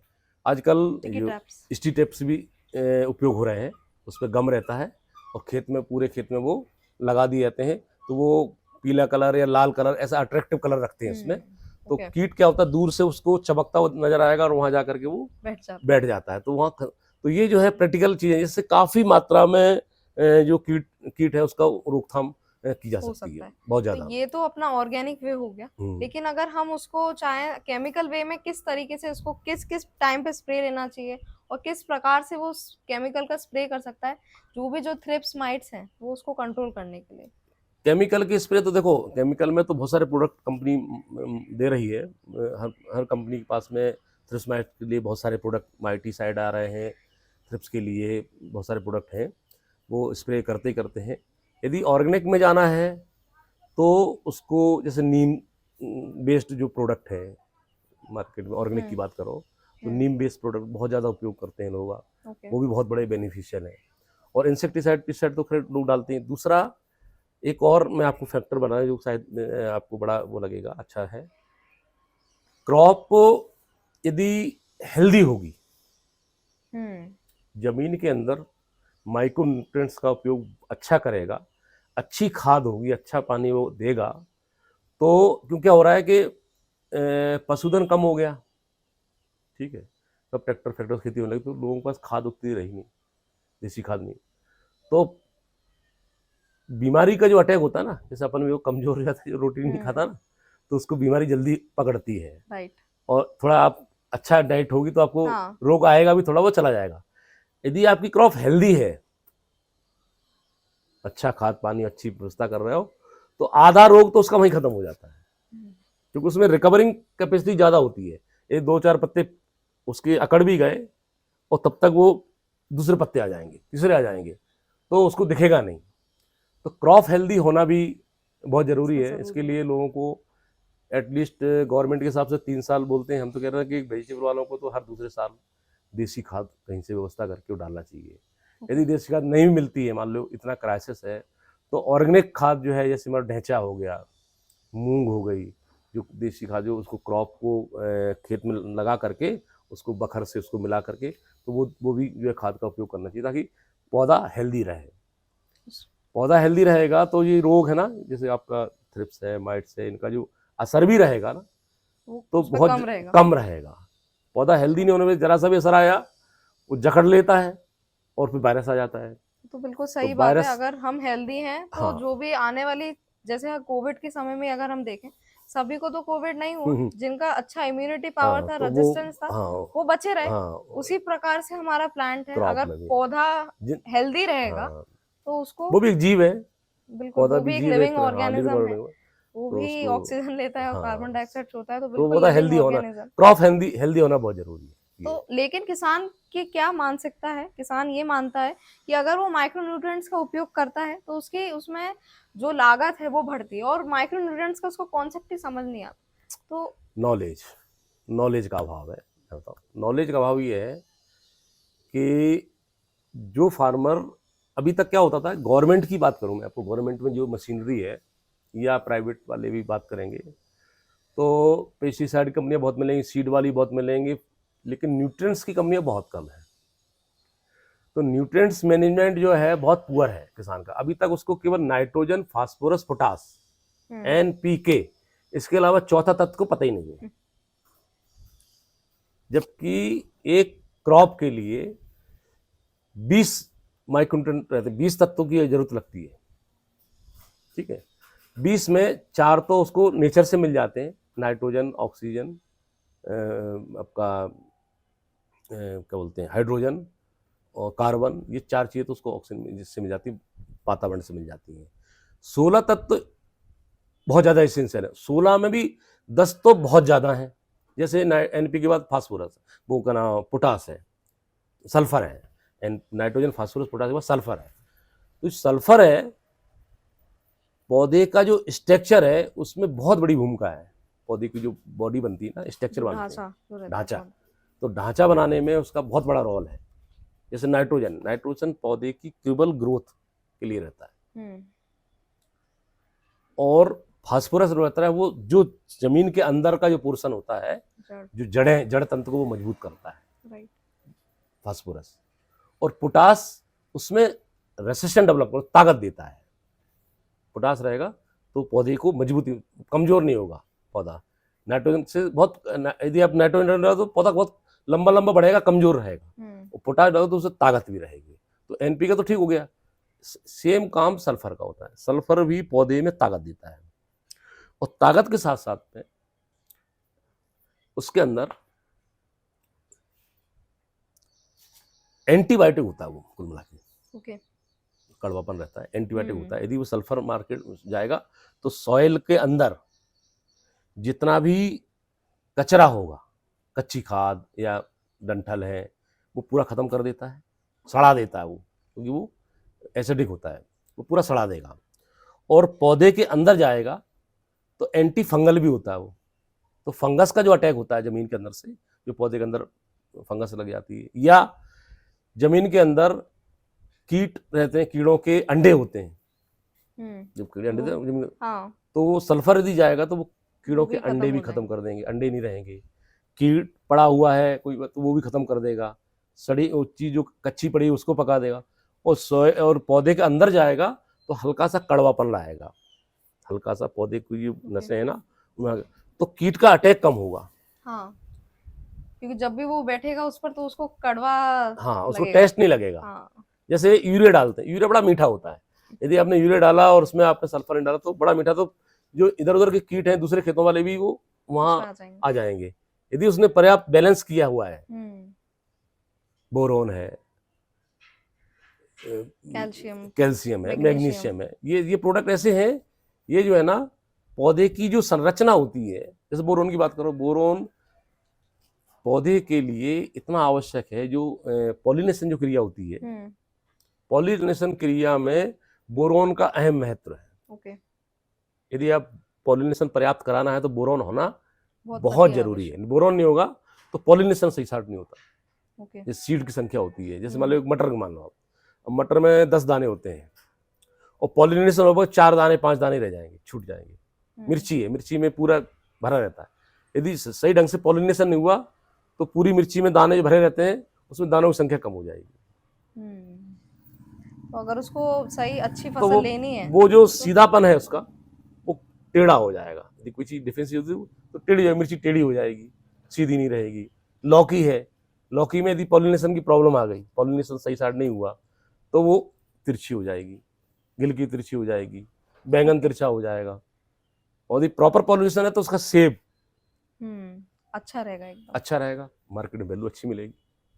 तो ये तत्व हैं। तो मेरा तो ये कहना है फार्मर को जो है, जो वेजिटेबल वाले फार्मर हैं या सीरियल क्रॉप वाले फार्मर हैं, इनको एनपीके के अलावा जो अदर माइक्रो न्यूट्रिएंट्स हैं उनको यदि वो देसी खाद के माध्यम से देता है तो अच्छी बात है। और हो सकता है देसी खाद उनके पास पर्याप्त मात्रा में नहीं है तो मार्केट में बहुत सारे प्रोड्यूस हैं, माइक्रो न्यूट्रिएंट कंपनियां हैं, उनसे उनकी फिलअप कर सकता है। उनको डालना चाहिए और प्रतिवर्ष डालना चाहिए। सभी पोषक तत्वों का अपना अपना काम है, जैसे कि अभी हमने हर डिस्कस चीज किया। का। हाँ, तो किसान को कब माइक्रो न्यूट्रिएंट्स का उपयोग करना चाहिए, कब उसके जो भी फसल है उसकी पूरी लाइफ साइकिल में कब उसको माइक्रो न्यूट्रिएंट्स देखो माइक्रो न्यूट्रिएंट्स का, देखो मैं बताऊं आपको, एनपीके का जो रोल है वो ये है कि शुरू में जो रहता है ना वो एनपीके डालेगा, लेकिन जब क्रॉप रेगुलर चलने लगती है तो जब वो पौधे की फ्रूटिंग पोजीशन जब रहती है, फ्रूटिंग रहती है, जैसे दाना बन रहा है, उस समय उसको पोटास की जरूरत लगती है। पोटास जो है ना हमेशा उस समय डालना चाहिए जब दाना बन रहा हो। तो दाने की चमक, यदि वो सीरियल क्रॉप ले रहा हो, दाने की चमक वो पोटास से आएगी। यदि वेजिटेबल ले रहा है तो वेजिटेबल में कीपिंग क्वालिटी और शाइनिंग, जो उसकी जो ऊपर की छिलका रहता है ना, जैसे लौकी गिलकी का, उनके ऊपर की जो सतह रहती है उसको चिकना, वो पोटास से आता है। जो शाइनिंग बोलते हैं हम लोग, उस शाइनिंग पोटास से आती है और कीपिंग क्वालिटी भी उससे आती है। तो उसको उस समय वहाँ डालना चाहिए। और ये एक्चुअली डिपेंड करता है क्रॉप में किस तत्व की कमी आ रही है। अब जैसे बोरोन है तो फ्लावरिंग स्टेज आ गई, आपको पता है फ्लावरिंग स्टेज आने वाली है, उस समय बोरोन का स्प्रे करना चाहिए ताकि फ्लावरिंग अच्छी हो, फूल सेट हो, कैल्शियम, मैग्नीशियम, ये सारे प्रोडक्ट जो है ना, जब फ्रूट रेडी हो रहा हो, क्योंकि ये सब चीज़ें फ्रूट को लगती हैं, पौधे को तो लगती हैं, फ्रूट को भी लगती हैं। ओके। तो उस समय कैल्शियम, मैग्नीशियम, जिंक, बोरॉन, ये तत्व जो है उसमें जाएंगे तो फ्रूट की क्वालिटी बहुत सेफ अच्छा रहेगा, मार्केट वैल्यू भी रहेगी और पौधा भी हेल्दी रहेगा। तो ये जो है ना टाइम इंटरवल रहते हैं कि जैसे स्टेज के ऊपर डिपेंड, हर स्टेज क्रॉप पर का अलग बात रहता है, होता इसमें पर्टिकुलर एक ओके। क्रॉप की बात नहीं करेंगे, हर क्रॉप में अलग अलग स्टेज रहते हैं। गेहूं का देखोगे तो गेहूं में दूधिया अवस्था जो रहती है, जब मिल्किंग पॉइंट बोलते हैं, बाली बन रही होती है, ओके, तब उसको तो मिल्किंग उस समय दाना बन रहा होता है, उसमें पोटाश जरूरत लगती है। वाटरमेलन है, वाटरमेलन हार्वेस्टिंग का टाइम रहता है, लास्ट में हार्वेस्टिंग हो रही है उसके 15-20 दिन पहले आपको पोटाश डालना पड़ेगा, तो उसकी कीपिंग क्वालिटी अच्छी होगी। जैसे आपकी गाजर है, आपकी बीटरूट है, ये क्या होता है, इनको ट्रांसपोर्टेशन, आपको यदि कोई क्रॉप को ट्रांसपोर्टेशन करना है वेजिटेबल में, कीपिंग क्वालिटी अच्छा तो कीपिंग क्वालिटी को मेंटेन करना, अच्छी बनाना है, शाइनिंग होना चाहिए, मार्केट में चमक आना चाहिए। मतलब यदि आपकी क्रॉप वहाँ रखी है, प्रोड्यूस रखा हुआ है, तो व्यापारी सबसे पहले ये बोला हाँ ठीक है, तो उसके लिए ये पोटास का जब फ्रूट बन रहा होता है उसमें डलवाना चाहिए। हर क्रॉप का डिफरेंट है। बिल्कुल सही बात है। और जहाँ तक मैं जानती हूँ मार्केट में आजकल कई प्रकार की किट भी आ रही है माइक्रो न्यूट्रिएंट, जो कि उसको शायद शुरू से ही यूज़ करना चाहिए, तो उसकी फसल में शुरू से ही हो। बहुत सारी बहुत माइक्रो ज़्यादा न्यूट्रिएंट जरूरी है, किट है, हाँ हाँ। तो जो भी यूरिया और पोटैश या डीएपी वो दे रहा है उसके साथ मिलाकर उसे उसका उपयोग करना चाहिए। माइक्रोन्यूट्रिएंट तो का तो बहुत जरूरी है, तो जिस कर नहीं रहे लोग फार्मर, कुछ फार्मर जो अवेयर कर रहे हैं वो तो करते हैं, लेकिन ये जो है इसका अभी तक बहुत सारे फार्मरों को पता ही नहीं। तो या तो इसका बीड़ा मेरे ख्याल से गवर्नमेंट को लेना चाहिए, उनके पास हैंड्स ज़्यादा होते हैं, वो लेते नहीं हैं, उनको लेना चाहिए। या फिर अब प्राइवेट कंपनियों में जो पेस्टिसाइड वाले होते हैं उनका काम होता है पेस्टिसाइड बेचना, उनको दूसरा दिमाग में रहता नहीं है। जो माइक्रोनेट कंपनियां हैं वो उस लेवल तक पहुंच नहीं पाती, इतने हैंड्स नहीं होते हैं। हालांकि सीड वाले जो रहते हैं बंदे, जो सीड की कंपनियों के, हम लोग जहाँ जहाँ मीटिंग लेते हैं, जैसे मैं अपनी बात करूंगा, मैं जहाँ भी मीटिंग लेता हूँ तो माइक्रोन्यूट्रिएंट के बारे में हम जरूर बताते हैं लोगों को, पर हमारी अप्रोच कम रहती है। और जो डीलर हैं, यदि डीलर अवेयर रहे, एक्चुअली में अभी क्या हुआ, पहले क्या होता, डीलर होते थे जो बनाते थे, कोई भी डीलर दुकान खोल लेता था, लेकिन अभी गवर्नमेंट ने व्यवस्था करी कि BSc AG होगा या फिर एग्रीकल्चर की डिप्लोमा करवाए उन्होंने कुछ लोग पुराने लोग, अब BSc AG वालों को ही ये दुकान खोलने का मौका दे रहे हैं। तो इनका भी दायित्व बनता है कि ये अपनी शॉप के ऊपर बैनर लगा के रखें कि ये क्रॉप में ये माइक्रोन्यूट्रिएंट आपको डालना चाहिए। तो फार्मर आगे पढ़ता है कि अच्छा नहीं डाल, और बताना भी चाहिए कि भाई मेरे तो ये ले जा रहे हो भी अच्छी बात है, पर आपको ये माइक्रोन्यूट्रिएंट डालोगे तो आपकी क्रॉप हेल्दी होगी। फार्मर का, किसान का सबसे ज्यादा कांटेक्ट पॉइंट तो वही है। तो डीलरों को भी मैं बोलता हूँ कि भैया आप कुछ नहीं करो, एक बैनर बनवा लो, आप एक बैनर लगा के डाल दो कि ये क्रॉप है और ये न्यूट्रिएंट जो है आवश्यक है। जैसे सल्फर की बात करो, यदि कोई फार्मर 1 एकड़ में 15 से 20 kg जो अपना वेंटिलाइट सल्फर होता है, जिसमें 90% सल्फर होता है, 10% वेंटिलाइट क्ले रहती है, वो वेंटिलाइट सल्फर यदि डालता है 1 एकड़ में 20 से 25 किलो साल में एक बार भी। कब?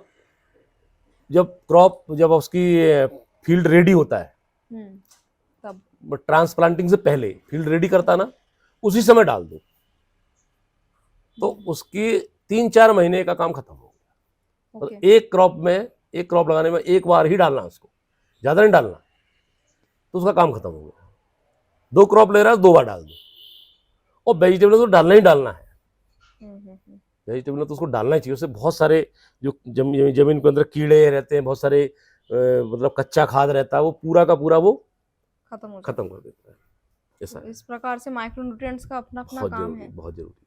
दूसरा मैं आपसे ये पूछना चाहूंगी, जैसे अभी कोई भी किसान बीज लेता है तो उसे बीज पे जाना चाहिए या नर्सरी पे जाना चाहिए, किससे उसका ज्यादा फायदा है? मतलब किस स्टेज से उसको स्टार्ट करना चाहिए, या तो नर्सरी से या सीड से? नर्सरी से करना चाहिए। नर्सरी या तो नर्सरी में जाके वहां से रोप तैयार ले, या खुद की नर्सरी बनाए। ओके।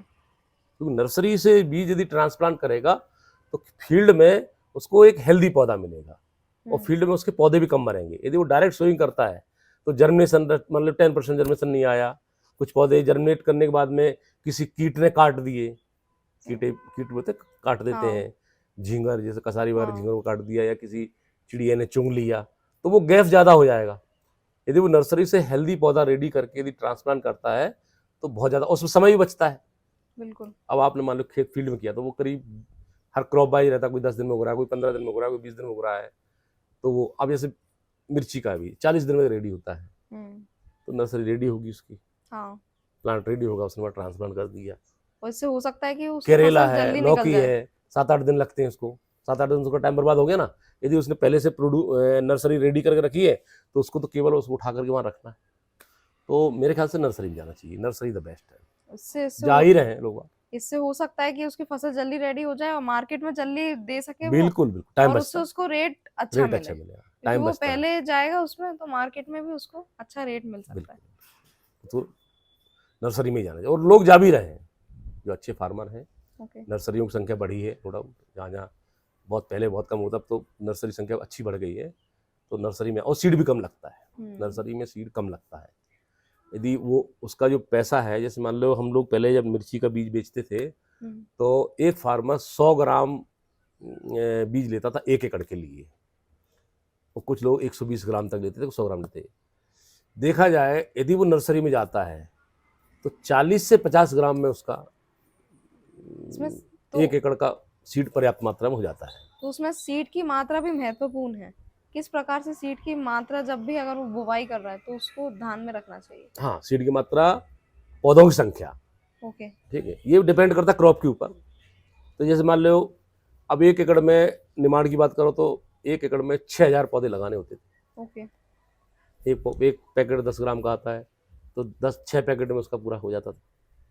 तो ये जो संख्या है वो डिस्टेंस जो है वो मेंटेन करना रहता है। लौकी है, अब लौकी में आप जानते बेल बहुत बढ़ती है, हाँ। ठीक है, तो अब एक पौधा 2 पौधों के बीच में 3 फुट से कम रखना चाहिए। कुछ लोग 2 फुट भी लगा देते हैं। अब 2 फुट लगाएंगे तो पौधे में ग्रोथ ही इतनी हो जाएगी, उसमें फल कहाँ से लगेगा, तो उसको हवा भी लगना चाहिए। तो डिस्टेंस का ध्यान रखना चाहिए, डिस्टेंस का पूरा ध्यान है, हाँ, प्लांट डिस्टेंस का जरूर ध्यान रखना। लाइन टू लाइन जैसे 5 फुट करते हैं ताकि बीच में से रास्ता निकलने का रहता है, लेकिन plant to plant minimum 3 foot 4 foot रखना चाहिए। क्रॉप वेरी करे, क्रॉप भाई करेला है, करेले में 2 फुट भी कर सकता है या 3 फुट कर सकता है। जैसे लौकी जिसमें ज़्यादा फॉलेज होता है उसको 3 फुट रखे। वाटरमेलन है, अब वाटरमेलन जमीन पर रहता हूँ अब बैठूँ, तो वाटरमेलन की क्रॉप जो रहती है करीब 4 से 5 फुट तक जाती है, तो उसको 3x2-5 में लगाना चाहिए भाई, ताकि वो फैल पाए।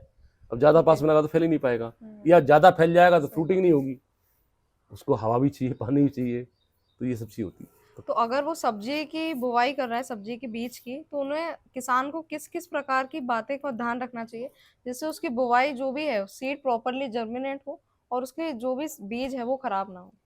देखो, एक तो आपको पता है नर्सरी, ठीक है, फार्मर चाहे अच्छा फार्मर है तो अपनी एक जगह जहाँ भी वो करता तो नर्सरी के लिए वो डिफरेंट जगह बनाए, नर्सरी रेडी करे, नर्सरी में से हेल्दी पौधे, जो खराब पौधे रहते हैं उनको वहीं छोड़ दे।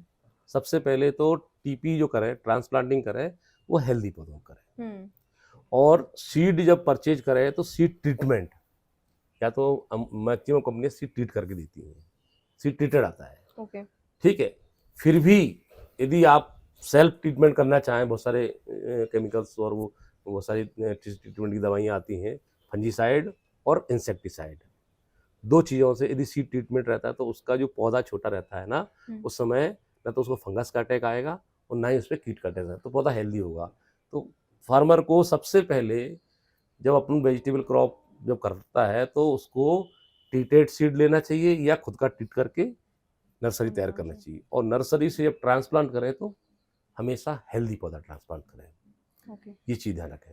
दूसरा एनपीके, जो आजकल तो क्या है, सोलुबल फॉर्मेट सब आ गया है, एनपीके है ना, 19-19-19 ऐसे बहुत सारे मार्केट में कॉम्बिनेशंस हैं, और ड्रिप इरीगेशन भी है बहुत सारे पास में, ड्रिप इरीगेशन, तो उसको पूरा का पूरा ड्रिप इरीगेशन द्वारा सोलुबल फॉर्मेट में उसको जड़ों में शुरू से ही टाइमिंग में उसको देना चाहिए, ये उसका वो रहता है।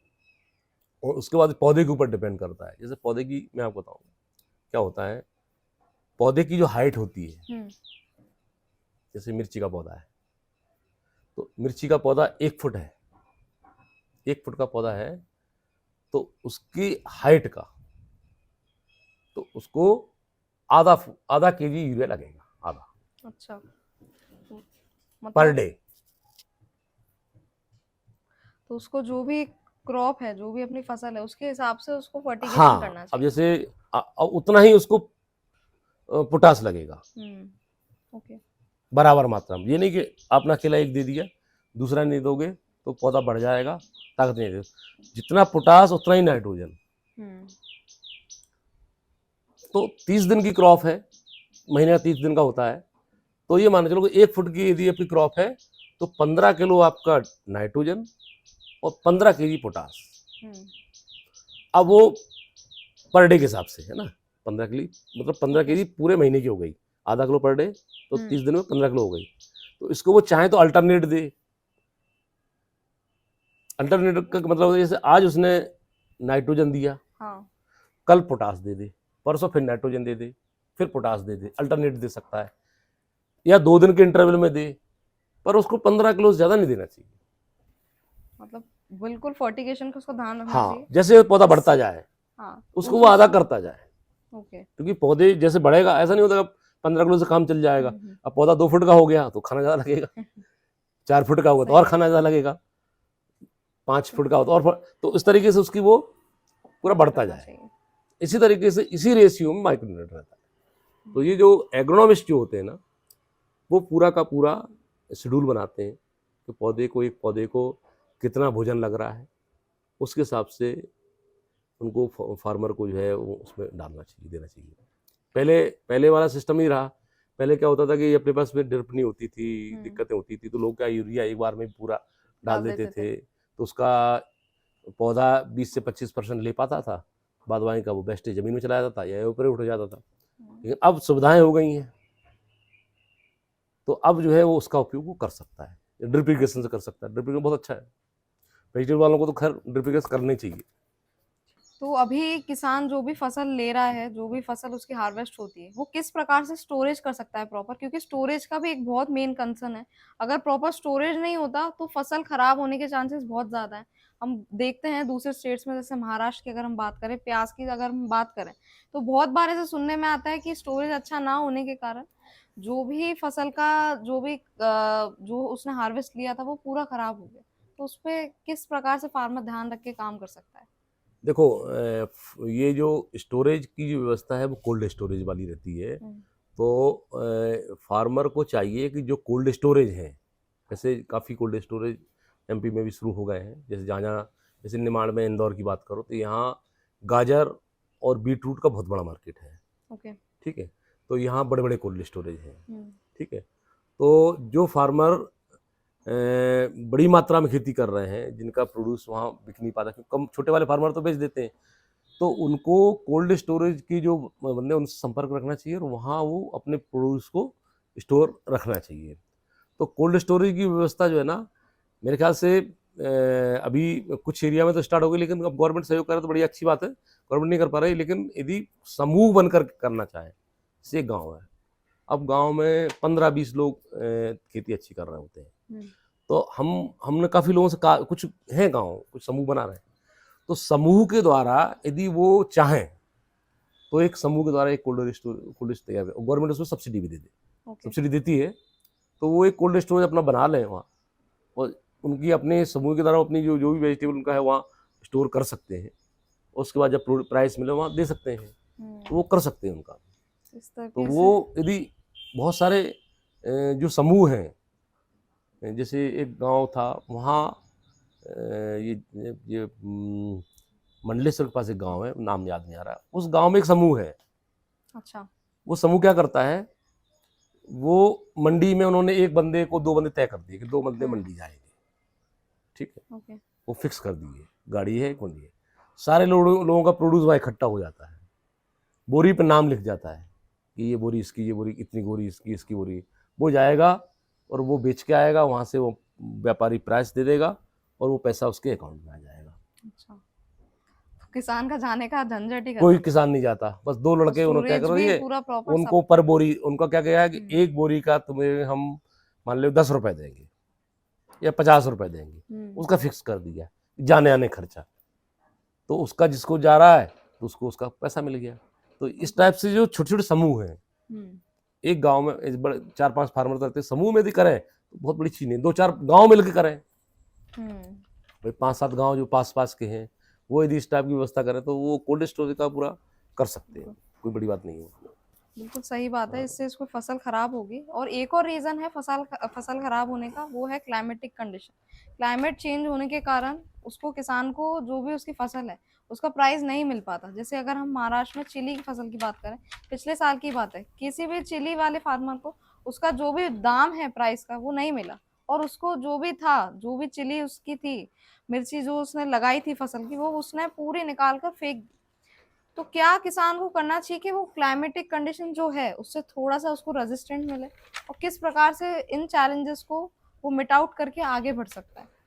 देखो यहाँ 2 चीज़ें होती हैं। क्लाइमेटिक कंडीशन अपनी जगह है ही, तो उससे तो फार्मर जीवन भर झेलता है, खड़ी फसल पे भी पानी गिर जाता है, आपने देखा ओले गिर जाते हैं, तो फार्मर तो जीवन भर उसका क्लाइमेट से तो लड़ता ही रहता है, और वो लड़ेगा। क्लाइमेट को आप और हम कुछ नहीं कर सकते, वो तो Right. नेचर की चीज़ है। जो हमारे हाथ में है वो हम ये कर सकते हैं। एक्चुअली में क्या हुआ, चिली की जहाँ बात कर रहे हैं आप, तो चिली में क्या हुआ, जो कंट्री हमसे मटेरियल लेती थी, एक्सपोर्ट होता था हमारा मटेरियल, तो गवर्नमेंट की जो चैन थी, गवर्नमेंट ने बहुत सारी जगह एक्सपोर्ट बंद कर दिया। ठीक है, जैसे पाकिस्तान ही मान लो, पाकिस्तान हमसे बहुत कुछ लेता था, हमने सब बंद कर दिया। तो ऐसे कई कंट्री हैं, उक्रेन है, वहाँ लड़ाई हो रही है, बहुत सारे। तो एक्सपोर्ट गवर्नमेंट का काम है कि एक्सपोर्ट जितना मटेरियल अपने इंडिया में प्रोड्यूस हो रहा है, उस प्रोड्यूस को वो एक्सपोर्ट कर सके, करें, उसकी व्यवस्था करें, क्योंकि ये गवर्नमेंट कर पाएगी। तो जब एक्सपोर्ट बंद होता है तो चिली में 2 साल से स्टोरेज भरे पड़े हैं अभी, तो जो 2 साल का जो कोल्ड स्टोर अभी भरे हैं अभी भी, अभी 1 साल तक और रेट नहीं मिलेगा, ये बता दो आपको। ठीक है, वो खत्म होंगे तो प्राइस मिलेंगे, वहाँ रेट ऑलरेडी इतने ज़्यादा है, फ्रेश में आप कितना खाएंगे। तो रेड चिली का रेट न मिल पाने का कारण यही है कि रेड चिली हमेशा एक्सपोर्ट होती है, और यदि एक्सपोर्ट आपका रुकेगा, जैसे प्याज है पूरा एक्सपोर्ट होता है, ठीक है, यदि आपने प्याज का प्रोड्यूस कर लिया, एक्सपोर्ट नहीं हुआ तो रेट नहीं मिलेगा। तो ये चीज़ें ऐसी हैं, क्रॉप बाई क्रॉप वेरी करती है कि जो प्रोडक्ट इंडिया से बाहर जा रहा है, चिली है, भिंडी है, आपको पता है भिंडी सूरत से ड्राई पोर्ट है, यहाँ की जितनी भी भिंडी होती है, बड़ी बड़ी जो भिंडी आती है, जो खपत होती है वो तो हो ही जाती है।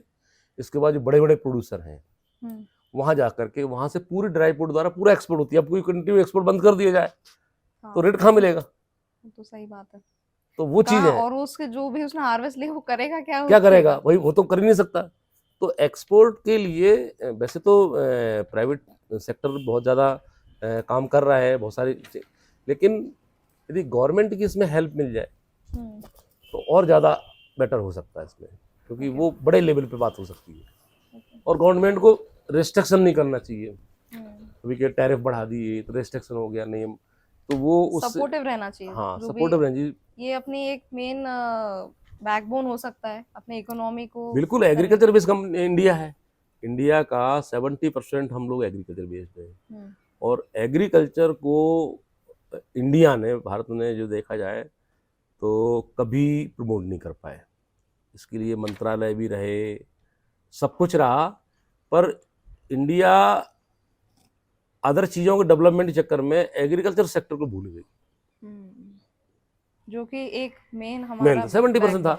यदि शुरू से ये सारी व्यवस्थाएं हैं कि भाई रोड, पहले ट्रांसपोर्टेशन, अब रोड तो अब बने हैं, अब जैसे फार्मर ने, आप फार्मर हैं, आपने अपने खेत में यहाँ प्रोड्यूस कर लिया, अब यहाँ से मंडी तक रास्ता ही नहीं है जाने का, तो क्या करोगे आप? ट्रांसपोर्टेशन, तो ट्रांसपोर्टेशन दुरुस्त करना चाहिए था, फार्मर सब कर लेगा। फार्मर को यदि आप रोड बना के दे देते, मंडी तक माल पहुँचाने की व्यवस्था देती, मंडी से मटेरियल आगे चला जाए उसकी व्यवस्था गवर्नमेंट कर देती, तो प्रोड्यूस करने में फार्मर को कोई दिक्कत नहीं थी, कर ही लेता है वो। लेकिन ये सुविधाएं अब धीरे धीरे हो रहे, पहले हो ही नहीं पा रही थी। इसलिए हम लोग पिछड़े हैं, क्योंकि एग्रीकल्चर को डेवलप करना चाहिए था, तो गवर्नमेंट को जो है इसमें करना चाहिए था, बिल्कुल। क्योंकि एक आदमी मतलब फार्मर नहीं कर सकता, और दूसरा मुनाफा कम रहता है इसमें। मुनाफा कम होने की वजह से जो उद्योगपति हैं वो भी इसकी तरफ इधर नहीं आते। ओके। तो कच्चा वो है ना, हाँ, कच्चा खेल रहता है इसमें, जो बड़े बड़े उद्योगपति हाथ डालते ही नहीं है। सही बात है। हाँ इसीलिए इसका अभी जो जितना डेवलपमेंट होना चाहिए हाँ, वो हो ही नहीं उतना पाया। डेवलपमेंट हो ही नहीं पा फिर रहा। भी काफ़ी सफल जैसी कंपनियां काफ़ी आई, ओके। जिन्होंने मटर फटर में आप देखो हाँ। 12 मास आपको सफल मिल जाती, बहुत सारी कंपनियां आई हैं, पर अभी भी हम पीछे हैं, हम्म, और काम की जरूरत है इसमें। ये तो सही बात है। बहुत काम उम्मीद चाहिए। उम्मीद करते हैं कि ये आगे बढ़े। और अभी जिस तरीके से हम ऑर्गेनिक जो भी है वेजिटेबल्स का बहुत दौर चला है, जैसे अभी क्या बोलते हैं, कोविड के बाद से बहुत लोग अवेयर हुए हैं ऑर्गेनिक चीज़ें खाने के लिए, ऑर्गेनिक वेजिटेबल लेने के लिए। तो ऑर्गेनिक खेती किस प्रकार से कर सकता है अगर वो सब्जियों की खेती कर रहा है तो किसान? ऑर्गेनिक का कंसेप्ट मैंने आपको सिंपल से पहले ही बताया कि ऑर्गेनिक का 100% करना हम्म। और पार्शियली करना, दोनों का अब चैलेंजेस है, क्योंकि मैन्योर जो रहती है वो हो नहीं पा रही है। ओके। तो मैन्योर की तरफ ध्यान देना पड़ेगा फार्मर को, और यदि वो मैन्योर उसको नहीं मिलती है, खाद नहीं मिल पा रही है, तो फिर वो ग्रीन मैन्योर की तरफ जाए। ठीक है, और ऐसी वैरायटियां लगाए जिनमें रेसिस्टेंस पावर ज़्यादा है, ओके। जिनमें रोग कम आए, तो ऑर्गेनिक कर सकता है, प्रोड्यूस थोड़ा कम होगा। और मतलब, और दूसरा जो इको फ्रेंडली प्रोडक्ट भी आपको बताया था ना मैंने, इको फ्रेंडली प्रोडक्ट भी जो है आजकल बहुत सारी कंपनियां जो दे रही हैं, तो फार्मर को यदि स्प्रे भी करना पड़े तो इसमें जब वो दुकान पे जाए तो ग्रीन लेबल वाले जो प्रोडक्ट आते हैं, जैसे एक पैकेट के ऊपर आप देखेंगे वहाँ 3 प्रकार के लेबल रहते हैं, एक पे ग्रीन रहता है, एक पे येलो रहता है, एक पे रेड रहता है। हम्म। तो जो ग्रीन रहते हैं वो इको फ्रेंडली प्रोडक्ट है, उनका सब्जी पे कोई असर नहीं पड़ेगा, ओके। 2-3-4 दिन में ही वो जैसे धो तो खत्म हो जाएगा। येलो वाले का कुछ दिनों तक रहता है, और रेड वाले तो बिल्कुल सब्जियों पर डालना ही नहीं चाहिए, ओके। और गवर्नमेंट को भी बैन कर देना चाहिए। हालांकि बहुत सारे प्रोडक्ट बैन किए गवर्नमेंट ने, हम तो कह रहे हैं 100% कर देना चाहिए, जरूरत ही नहीं है उनके प्रोडक्ट डालने की। तो यदि कोई फार्मर ग्रीन प्रोडक्ट वाला पेस्टिसाइड यूज कर रहा है, तो वो इको फ्रेंडली में ही आपके जो ऑर्गेनिक में ही आएगा, उसका इफेक्ट रहता नहीं है, तो ये कर सकता है तो फार्मर। प्रोडक्ट के पीछे का लेबल देखना बहुत जरूरी है लेवल फार्मर देखना बहुत को। जरूरी है। हाँ जब भी वो पेस्टिसाइड का किसी बिल्कुल। इंसेक्टिसाइड का छिड़काव कर रहा है, हाँ उसको लेबल देखना बहुत जरूरी है, बहुत किस जरूरी कलर का वो लेबल है। लेवल है। हाँ तो उससे वो समझ जाएगा कि उसमें वो हार्मफुल है, ऑर्गेनिक है, कि वेजिटेरियन है या नॉन वेजिटेरियन है, उस तरीके से उसको पता चल जाएगा। बराबर। तो उम्मीद है आज के इस पॉडकास्ट में आपको समझ में आ गया हो, सब्जी वाले जो भी किसान भाई हैं, ये सारी जो बातें हैं सब्जी की खेती से संबंधित आपको समझ में आ गई हो, और इन सारी चीज़ों का आप ध्यान में रखते हुए आपकी खेती को करेंगे। और थैंक यू सो मच, आपने अपने बिजी स्केड्यूल में से हमें टाइम दिया और अपनी वैल्यूएबल बातें हमारे किसान भाइयों तक शेयर करी। Thank you so much for coming on our podcast. Thank you.